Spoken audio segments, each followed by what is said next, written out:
In this video, I'm sharing a wild story about how an overzealous HOA destroyed my farm, all under the false pretense that I was encroaching on their land. Let's jump right into it. The first tale is titled, "Am I the Jerk for Helping My Mom Take Over Our HOA for a Bit of Payback?" I'm a 32-year-old guy, and I grew up in a suburban neighborhood in Arizona with my sister Zinnia, who's 31, and our parents. This saga unfolded over several years and reached a boiling point recently, making me wonder if we really approached it the right way. When I was about 7, my dad helped my sister and me build an epic cardboard fort in our front yard. We were so thrilled.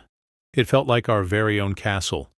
Dad even got artistic, decorating it with markers and setting a little flag on top. We spent hours that day playing, pretending we were brave knights defending our fortress from dragons.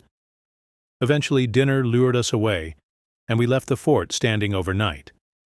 The next morning, we woke up to find glaring orange violation notices plastered on our front door. Our HOA president, Mr. Vernon Crowley, had called our house 3 times about what he deemed an eyesore in our yard. Dad shrugged it off and helped us dismantle the fort, but I could tell he was pretty annoyed. Fast forward about 8 years, Dad decided it was time to repaint our house because the Arizona sun had really taken its toll. The HOA had these paint sample templates that offered, no joke, 50 shades of beige. Seriously, they all looked the same. Dad discovered this nice greenish tan, color he called desert sage, and submitted it for approval. When the HOA didn't reply within the required time, he took matters into his own hands and painted the whole house. That's when the chaos began. Mr. Crowley showed up at our door, practically purple with rage, shouting that this was unacceptable, while waving a color wheel in our faces. "This is Yucatan. It's not on our approved spectrum," he exclaimed. Dad, who's usually pretty laid back, crossed his arms and shot back, "Vernon, it's practically the same color as half the houses on this street. I'm not repainting my entire house just because you can't tell the difference between sage and sand." The very next day, a contractor showed up at our place with some high-tech color-matching device. We received another notice complete with a 4-page analysis claiming our paint color was exactly 3.7 shades too green, and we had to repaint by the end of the month or face daily fines. That's when my mom, Thea, decided to step in. She began to dig into how the HOA meetings functioned and quickly realized that hardly anyone attended to vote. Mr. Crowley had held the presidency for a staggering 15 years, always running unopposed. She noticed something else, too. Almost all the landscaping and maintenance contracts were awarded to companies owned by his son-in-law, often at prices far above what was reasonable. Over the next few weeks, she took to visiting neighbors, armed with her homemade lemon bars, the perfect icebreaker. She initiated conversations about their thoughts on the HOA. It turned out many neighbors shared tales of absurd fines, arbitrary rule enforcement, and a pervasive sense of frustration. One neighbor, Mrs. Knightley, recounted how she got fined for wanting to plant native wildflowers to save water because they didn't look uniform enough, while Vernon's daughter had approval for a bright purple front door. That was the tipping point for my mom. She decided to run for HOA president. She crafted straightforward flyers outlining her vision of sensible rule enforcement and transparency in finances. On election night, the community center was overflowing, marking the highest turnout ever for the HOA. Mr. Crowley looked like he'd bitten into a sour lemon when my mom won in a landslide. Once in her new role, my mom began sifting through records, uncovering that Mr. Crowley's son-in-law's firm was charging an outrageous $5,000 a month for maintaining our desert landscape, which basically involved watering rocks and cacti. The previous company had managed it for $800, and she found a slew of comparable contracts that were all overpriced. Instead of rewriting all the rules, she simply stopped enforcing the ridiculous ones. As for paint colors, she had no issue as long as it wasn't neon. Kids' toys scattered in yards? No problem, unless they were left out for weeks. Native plants? She encouraged those. She cut the inflated contracts and hired local firms through a competitive bidding process, saving the HOA thousands each month. For 6 years, our neighborhood flourished. Neighbors began to reconnect, children played outside more frequently, gardens bloomed vividly, and property values increased because people actually wanted to move here. But last month, my mom announced she was ready to step aside. She didn't show up for her re-election, choosing instead to devote time to her pottery hobby. Harrison Walsh took charge and is now intent on reinstating all those outdated rules, with gusto. Yesterday, he sent out violation notices to half the neighborhood for everything from non-standard mailbox heights to unapproved garden decorations. The community is pretty upset about it. My sister and I have been stepping up our efforts to organize a response. We've created a neighborhood Facebook group, gathered evidence of selective enforcement, and are encouraging everyone to attend the upcoming meetings. Now, here's where I might be crossing a line. We found out that Walsh is actually Mr. Cowley's nephew, and we've been sharing this information along with old financial records that reveal previous misconduct.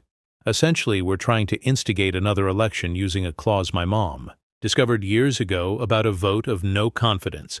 Some neighbors feel like we're being too confrontational and should work alongside the new board instead. So, Reddit, am I the bad guy for organizing what amounts to a coup against the new HOA president instead of attempting to find common ground? I'd love to hear your thoughts in the comments. Am I justified in standing up against potential abuse of power, or am I the problem here? Update: I appreciate all the feedback. Many have been asking about the legal side of things. And yes, we have kept copies of all the old financial records showcasing inflated contracts. My mom had everything professionally audited when she took over. We also compiled documentation of every instance of discriminatory rule enforcement under the previous administration. The vote of no confidence clause states we need signatures from 60% of homeowners, along with proof of either financial misconduct or discriminatory practices. Good news, we've hit 72% signatures so far. Comment number 1, NTA. Your mom is a legend, and you're carrying on her legacy. HOAs should work to maintain property values, rather than serve as personal power trips for overzealous individuals. Keep documenting everything and stay strong in the fight for what's right.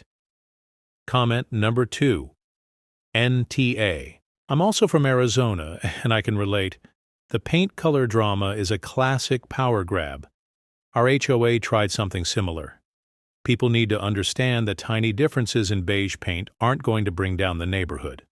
As for an update, there's been a lot going on in the past month, and I wanted to fill everyone in. Just a few days after my last post, we gathered enough signatures for the vote of no confidence within 48 hours. Turns out, we weren't the only ones keeping tabs.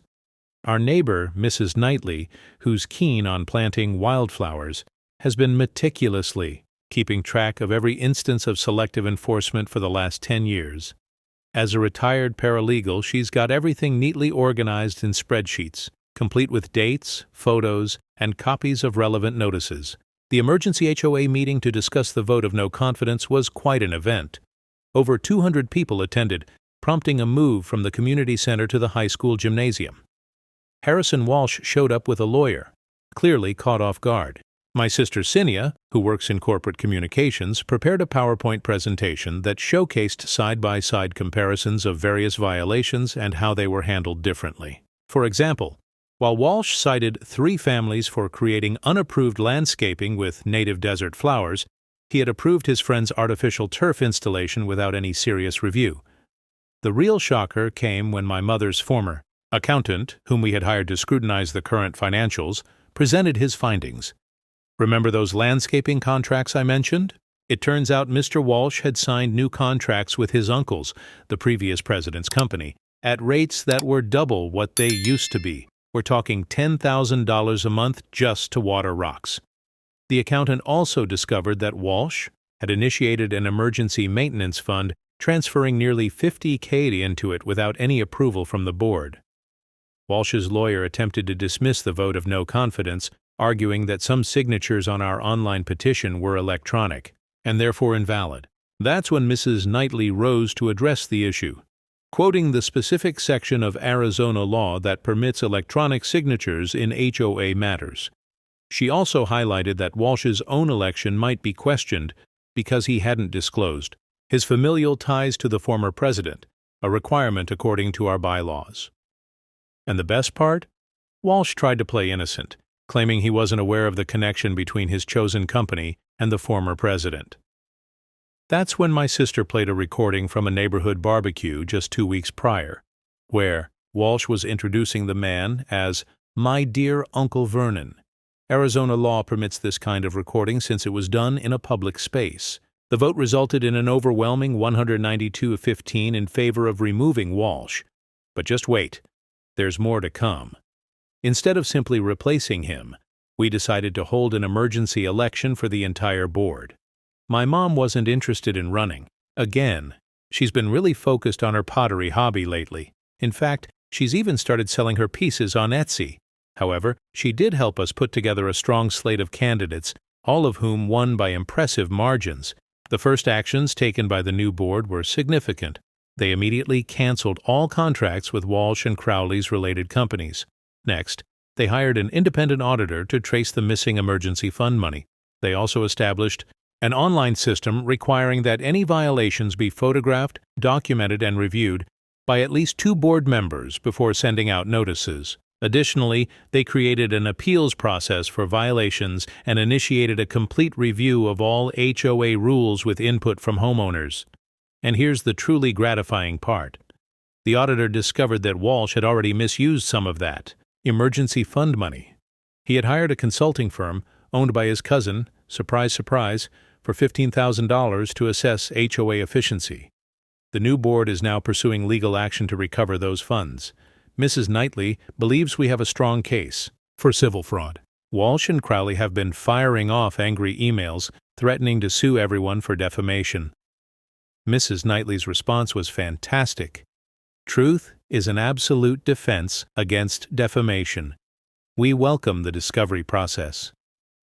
Unsurprisingly, that quieted them down pretty quickly. The best part of it all? The neighborhood feels transformed. People are out in their yards again. Kids are playing outside, and someone even started a community garden in the empty lot by the park, which was properly approved by the new board, naturally. The property values have gone up too. It turns out that folks prefer living in a neighborhood where they aren't constantly worrying about the HOA. My mom is incredibly proud of how everyone united during this process. She hosted us for dinner last night and couldn't stop smiling. She remarked that sometimes you need to shake things up to restore balance. And as for our house, it's still the same desert sage color. Mrs. Knightley's first official act as president was to retroactively approve that color, just to close the chapter once and for all. I saw a comment on Reddit saying, "Everyone sucks here, the oldie." President was clearly corrupt, and the new guy seems to be on a similar path. But your family's approach to fixing things is equally problematic. Your mom has effectively set aside the rule book instead of making the necessary changes, and now it feels like you're spearheading a vigilante effort against the new board. There are appropriate legal avenues for addressing HOA issues, so please consider using those instead of turning this situation into a neighborhood drama. Just a heads up, you're coming off as the a-hole here, acting just as petty and power-hungry as the very people you're criticizing. Rather than collaborating with the new administration or suggesting changes through the right channels, you've jumped straight into orchestrating a smear campaign. Sure, Walsh has ties to Crowley, but resurrecting old conflicts and spreading them around the neighborhood only serves to create unnecessary strife. It's time to act like adults and deal with this in a professional manner. Next up is a cautionary tale titled, "I Went Off-Grid in Just 1 Year, and a power-hungry HOA destroyed my farm, claiming I encroached on their land. I spent years working as an agriculturist and truly enjoyed my profession, helping many farmers enhance their farms and yield better crops. For a long time, I dreamed of escaping the hustle and bustle to live independently, completely off-grid. I longed for a life free from societal concerns, like money, that often kept me awake at night. Here in South America, there's still some undeveloped land available for purchase. Some of this land consists of abandoned farms that have reverted. Back to nature over time. I find it fascinating how the earth can reclaim itself, much like how some rivers cleared up during lockdowns, appearing better than they had in decades. After saving enough money, I finally bought a piece of this untouched land.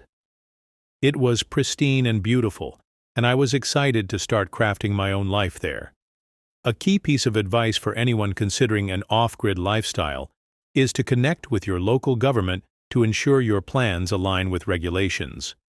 Each area has its own rules, and I made sure to secure permission to cultivate the land as I envisioned before making the purchase. Additionally, I recommend being meticulous with the paperwork related to your land purchase. Keep those documents organized and in a safe place. Many people are unaware of the importance of knowing where their deeds or proof of property ownership are located. Living off the grid turned out to be quite an adventure, and I've realized it can prevent a lot of future headaches. Just trust me on this. Contrary to what some might think, I wasn't lounging around. I was working harder than ever, but I genuinely enjoyed it.